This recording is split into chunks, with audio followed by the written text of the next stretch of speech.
Itong statement of clarification mga kababayan in correction sa kanyang naunang statement na pinagpiestahan ng mga DDS ginamit as a weapon to destroy, a tool to destroy the administration of our President Bongbong Marcos. I think that statement is not enough. Mag-resign na po kayo, Mr. Lim. Hindi po kayo karapat-dapat dyan na mamuno sa Securities and Exchange Commission. Imagine yung ginawa ninyong statement. Dumagdag pa kayo sa problema. Ang dami ng problema ng ating bansa. Dumagdag ka pa. At itong problema ng ating bansa, ina-address ng ating Pangulong Bongbong. Lalo na itong korupsyon. So, ang ating panawagan dito kay Mr. Francis Lim, mag-resign na po kayo. Nakakahiya yung inyo pong ginawa. Kung sa ibang bansa, tulad ng Japan, ang mga ganyan na mga pagkakamali, kung hindi bigti, resign. Yan ang ginagawa ng mga Japanese. May hiya sila. Nilagay po ninyo sa alanganin ang ating bansa.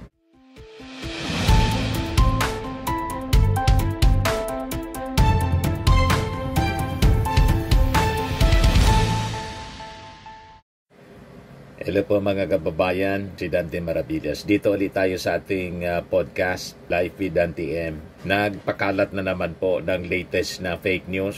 Itong si Kiko Barsaga, si Congress Mio Kiko Barsaga. Yan ang post niya. Sinisiraan yung ating bansa.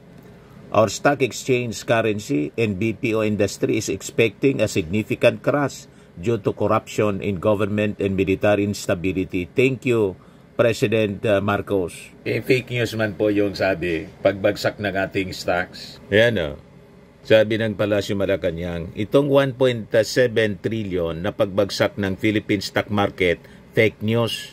Ang nagpakalat nito, yung SEC, nagkamali yung Securities and Exchange Commission at inamin na ngayon, kinoreksyon na ngayon mga kababayan ng SEC. Ayan latest report from ABS-CBN News. 5 minutes ago, Securities and Exchange Commission Chairperson Francis Lim admits his statement on 1.7 trillion market value wipeout is based on fictitious report. He says he found out after making the statement. He said he regrets any confusion or concern that his statement may have caused. Dapat mag-resign siya, mga kababayan. Ilagay niya sa kahihiyan ang Securities and Exchange Commission sa pagpapalabas mga kababayan ng maling impormasyon. You see, I think hindi ito enough. Itong statement niya, kinoreksyonan niya agad-agad.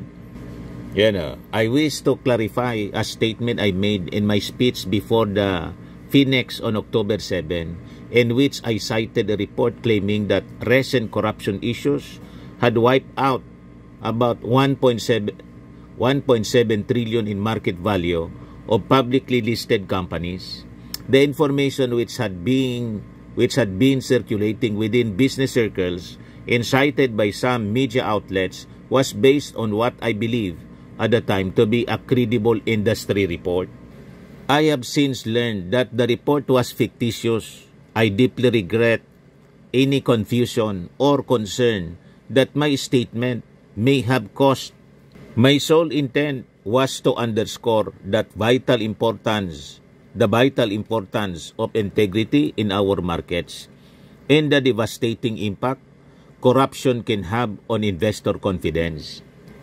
Let me assure the public that the SEC remains firmly committed to promoting transparency, good governance, and investor protection. Corruption is indeed a weapon of mass wealth destruction, and it is in the spirit that I appeal to all sectors to unite behind the Marcos administration's strong campaign against corruption. Together, let us build a capital market in a nation founded on integrity and trust. Itong statement of clarification mga kababayan in correction sa kanyang naunang statement na pinagpiestahan ng mga DDS ginamit as a weapon to destroy, a tool to destroy the administration of our President Bongbong Marcos. I think that statement is not enough. Mag-resign na po kayo, Mr. Lim. Hindi po kayo karapat-dapat dyan na mamuno sa Securities and Exchange Commission. Imagine yung ginawa ninyong statement. Dumagdag pa kayo sa problema. Ang dami ng problema ng ating bansa. Dumagdag ka pa. At itong problema ng ating bansa, ina-address ng ating Pangulong Bongbong. Lalo na itong korupsyon. So, ang ating panawagan dito kay Mr. Francis Lim, mag-resign na po kayo. Nakakahiya yung inyo pong ginawa. Kung sa ibang bansa, tulad ng Japan, ang mga ganyan na mga pagkakamali, kung hindi bigti, resign. Yan ang ginagawa ng mga Japanese. May hiya sila. Nilagay po ninyo sa alanganin ang ating bansa.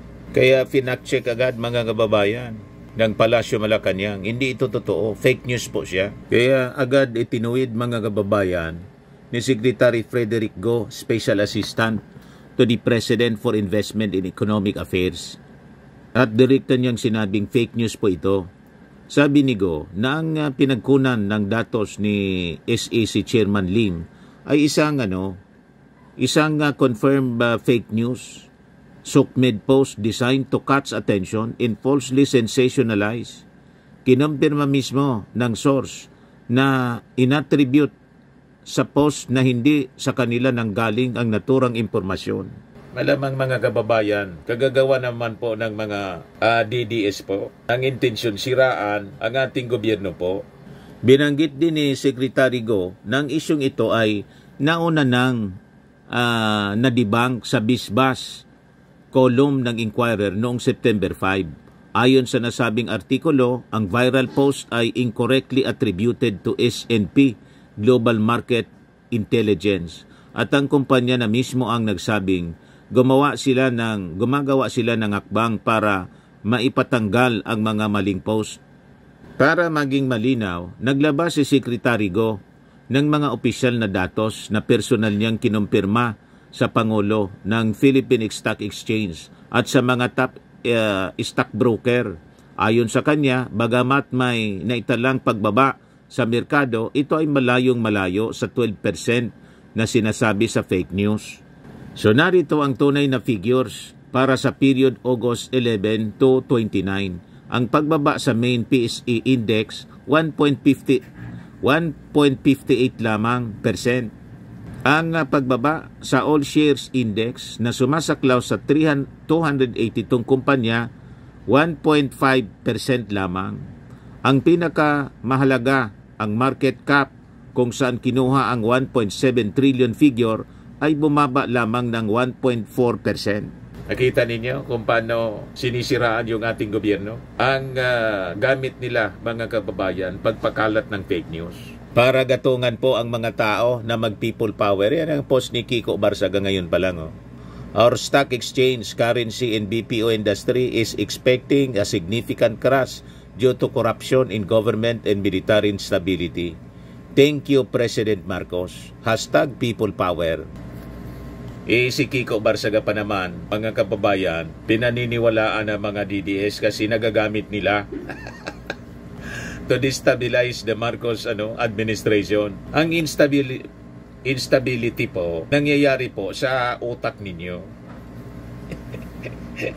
Di ba? Hindi po sa economy ng ating bansa. Ang ganda na po ng economy ng ating bansa. O ito, report ng Asian Analytics. Itong paniwalaan ninyo. Nalampasan pa natin ang Thailand, mga kababayan. Yan o, iparinig ko po sa inyo. Did you know that the Philippines is quietly rising? Rising as the second Philippines. richest nation in the ASEAN region? The Philippines economy is considered as one of the most dynamic economies in East Asia and the Pacific.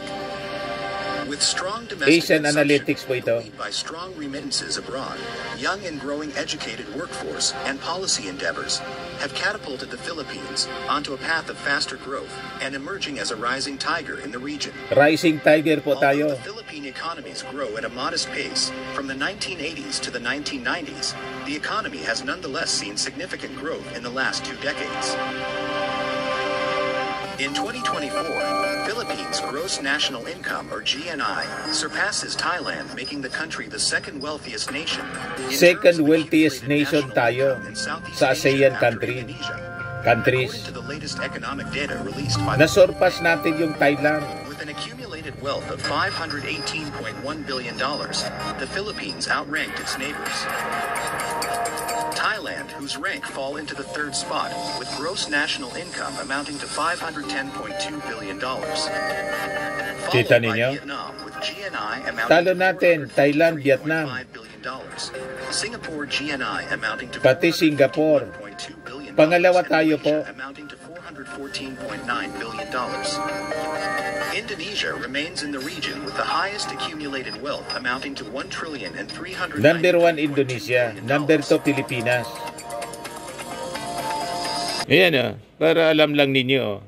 Indonesia, Philippines number 2, Thailand number 3, Vietnam number 4, Singapore number 5, number 6, Malaysia.